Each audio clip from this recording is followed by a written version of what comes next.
In today's video, I'm going to teach you how to optimize Make.com automations to save time. If you're looking to enhance your efficiency and streamline your processes within Make.com, this guide will walk you through some crucial steps to improve your automations. Let's dive right in. Firstly, consider using webhooks instead of traditional scheduling. Typically, you might have your processes running every 15 minutes, continuously checking for conditions to be met. This is what we refer to as the slow method. It's reliable but not time efficient. With webhooks, however, triggers are activated instantly, providing a sleek alternative that not only speeds up operations but also conserves resources. By switching to webhooks, you'll notice your automations responding immediately to changes, increasing responsiveness and saving on unnecessary operations. Moving on to the next tip, add filters early in your workflow. Instead of diving straight from a webhook to heavier modules like OpenAI, consider optimizing your flow to include filters up front.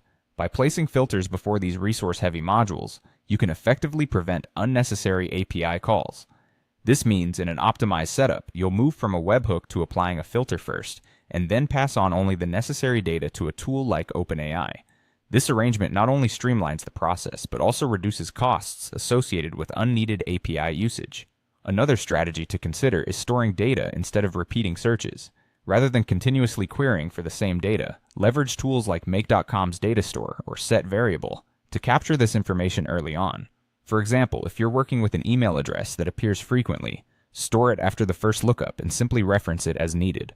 By doing this, you avoid redundant processing and ensure that your workflow operates as efficiently as possible.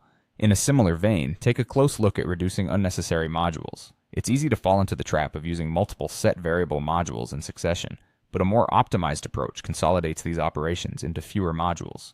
When you combine logic, the number of operations decreases, leading to a more streamlined workflow.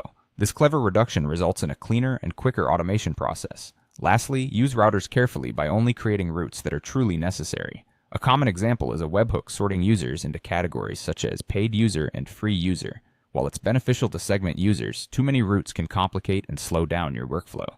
Evaluate your processes to ensure that each route serves a specific purpose and contributes meaningfully to the overall automation. By following these steps, you can greatly enhance the efficiency of your Make.com automations. These simple yet effective techniques will not only help you save time, but also optimize resource usage and improve the overall performance of your workflows. Happy automating!